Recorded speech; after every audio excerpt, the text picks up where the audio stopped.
Pozdravljamo inicijativu Hrvatske gospodarske komore i otvaranje platforme Go Global, Go Virtual, te B2B uspostavu partnerskih odnosa između poslovnih subjekata u Hrvatskoj i Češkoj.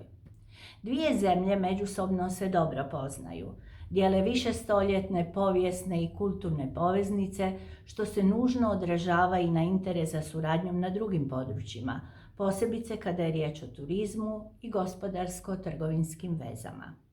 Poduzetnici su ujedno i češki turisti koji dolaze u Hrvatsku ove godine usprkos teškoj pandemijskoj situaciji u vrlo visokom broju, njih preko 500.000. Nedavni Hrvatsko-češki gospodarski forum, a zatim i posjet češke gospodarske delegacije pokazuju da je i u složenim vremenima potreba za povezivanjem iznimno snažna. Potrebna je vizija, inicijativa i želja za suradnjom. Provedba je također iznimno bitna. U diplomaciji, pa tako i gospodarskoj, susrećemo se s novom sintagmom. Diplomacy goes virtual as the coronavirus goes viral.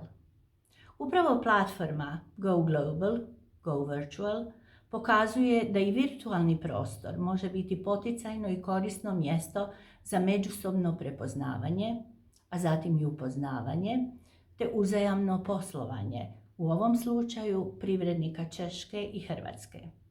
Iskustvo pokazuje da ponekad i takav oblik komuniciranja nosi određene prednosti. Hrvatsko veleposlanstvo u Pragu otvoreno je za sve konstruktivne poticaje i inicijative. S entuzijazmom je i samo promoviralo nove mogućnosti ove platforme i raduje se budućim zajedničkim uspjesima.